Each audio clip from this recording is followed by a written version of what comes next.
What's up guys, Joker here. Today we're going to be taking a look at a new build that I just did over the past couple days using the AMD RX 480.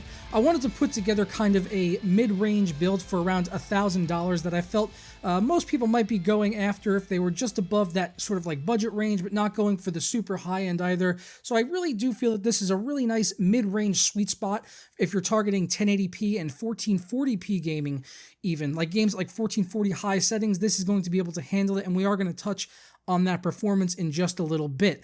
But I also wanted to make sure that this thing could kick ass in Battlefield 1, so I got hands-on with the closed alpha and did some testing for you guys here in this build.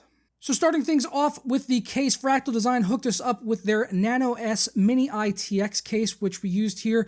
I've used Fractal Design cases in the past with the Define R5s, which are their full ATX towers. They're absolutely amazing. They're just built like a tank. They're soundproofed, out the wazoo all around it and everything like that. And this is just like a more compact version of that for the Mini ITX form factor, which I personally am a big fan of. Despite this being a Mini ITX case, though, it didn't limit us at all as far as our cooling was concerned, being able to use a full 240mm radiator in the front in the form of the Enermax LickTech 240, which is just a beast of a water cooler. Unfortunately, they don't actually produce this exact model anymore. They've kind of updated it to a newer version. Personally, I like this one a little bit better. There was some blue LEDs actually on the back of the pump, but I took those, I went and actually desoldered those off, and I had tried to record that, but unfortunately, the camera had shut off and I didn't realize it, so we lost that footage. But the LEDs were, taken off. I took them off with a soldering iron just to get rid of them because I felt like the blue light in there would have really clashed with the rest of the build. There was also ample space in the back for all of our cable management using the CableMod cables, which they supplied here for this build. I went on the website and I was able to use the full customizer to set the cables to the colors exactly the way that I wanted, which was really nice. I went with a purple, carbon, and white accents on the 24-pin motherboard connector, and I also shortened the cables as well. You can do that on the website when you are customizing them. You can actually change the length of the cable, and I wanted to shorten them a bit since we were using a Mini ITX case and I didn't want to have a lot of excess cable. If I could go back, I probably would have shortened it a little bit more on some of them. I felt like on the 24-pin especially, I probably could have shortened that by about another 150 millimeters to get a nice length for this case without having too much left over. But there was a lot of space inside the Nano S, so it was really okay. I even decided to color match the SATA cables again. They had purple SATA cables available over on CableMod, which look amazing. And I've got those running around the back to my two Samsung SSDs. One of those is a 500 gigabyte and the other is a 1 terabyte. And they're an 840 and 850 EVO respectively. So as mentioned, the graphics card here is the AMD RX 480, which I reviewed recently on the channel in that head-to-head comparison with the GTX 970. This is kind of a placeholder right now with this particular reference model of the RX 480. Eventually, I am planning to swap that out for the Sapphire Nitro card, where I think the silver and black aesthetic there will look really nice in this build with the purple and carbon themed color cables. Other components in here are the Intel i5 6600K, which I do have overclocked to 4.9 gigahertz, and in all of my gaming testing, I never saw that CPU go over 60 degrees Celsius. It didn't even come close to 60 degrees Celsius, actually, when I was playing Battlefield 1, and it was at about 60% utilization in that particular title. And Battlefield games are usually known for taxing the CPU quite a bit, so I was happy to be able to see this i5 keep up here. Also got 16 gigabytes of Crucial Sport DDR4 memory in here, clocked at 2400 megahertz. I picked this just because it was like a silvery gray look, and I thought it would look good, once again with the carbon and purple colored cables. For the power supply, I've got an EVGA 550G2, which is essentially a Superflower PSU, and you really can't get much better than those. And the motherboard is also from EVGA. That's a Z170 Stinger. Now, as far as this motherboard is concerned, there are a few drawbacks. Like, for instance, the shroud, which goes over the rear I/O, which looks really attractive, actually at the bottom comes right in line with the PCI slot. So I actually had to crack off part of the metal at the bottom because otherwise the graphics card would literally just be hitting right into the shroud. I don't know what they were thinking, having the shroud come in line with the PCI slot and the only PCI slot. So Really weird maneuver to put that there. And also the front panel for the USB 3 and for the front panel audio were also to the far left of the motherboard by the rear I/O. So if I wanted to use those cables, I would have had to drape them all the way across the motherboard, across sideways or coming down from the top, neither of which seemed like very attractive prospects to me.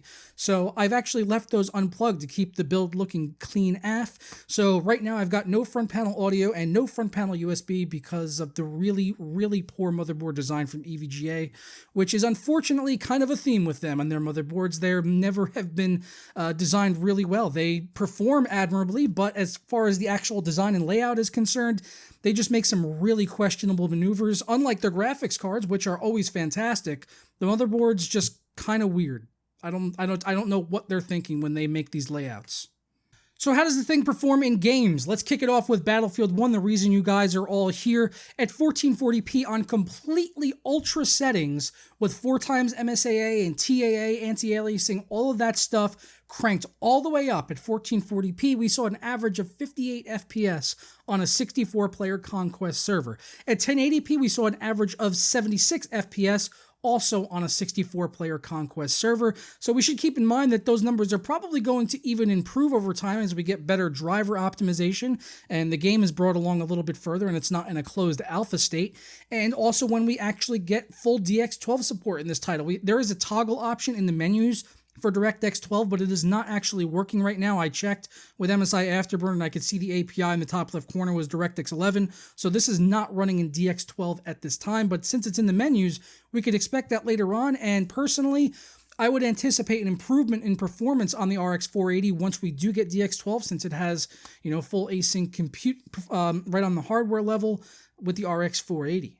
And I also wanted to go back and test a few of the other titles that I did recently in that RX 480 review, being that we are switching over to an i5 6600K now. I wanted to retest some of those games. I didn't see much variation in the performance in the titles, but actually there was a slight boost in performance, which I am contributing to the updated driver from AMD, which fixed the power draw issue, and they did say it was going to bring along some game performance improvements as well. So starting things off with GTA 5, I saw an average of 72 FPS at 1440p and 99 at 1080p. So the i5 didn't really limit us there even at 1440. Bringing it down to Rise of the Tomb Raider, which is a DirectX 12 title, we did see that at 53 and 72 FPS. On Witcher 3, once again, 1440p, an average of 40, and at 1080, an average of 55. And this is with everything cranked all the way up and no anti-aliasing in all of these titles. BF1 was tested completely maxed out with anti-aliasing, but the other games we're talking about here, I didn't have any anti-aliasing, and they were set up completely high up at Ultra, and no GameWorks, just like all the testing that we do here on the channel. I also did test Hitman, which is a DirectX 12 title. That got an average of 61 FPS at 1440 and 83 at 1080p. Down from there, we got Gears of War, got an average of 69 and 98. The Division managed to pull in a respectable 41.6 at 1440p, so I would have probably tweaked down some settings there to get a smooth gameplay experience, while at 1080p it was perfectly playable at 58. Rounding things off, I did test Overwatch, which is currently my go-to game, well, at least until Battlefield 1 comes out, and I got an average of 94 and 120 in that game right there. But yeah, I'm going to go ahead and get on out of here, guys. Thank you so much for watching. I hope you enjoyed this build. There will be links down in the description below for all of the parts over on Amazon, which goes to help support the channel. If you guys have any questions that I didn't answer here in this video, I'll be down in the comments answering them, so feel free to ask away. And yeah, I'll catch you guys next time. That's not the Battlefield 1 song. Do do do do do do do do do do do do.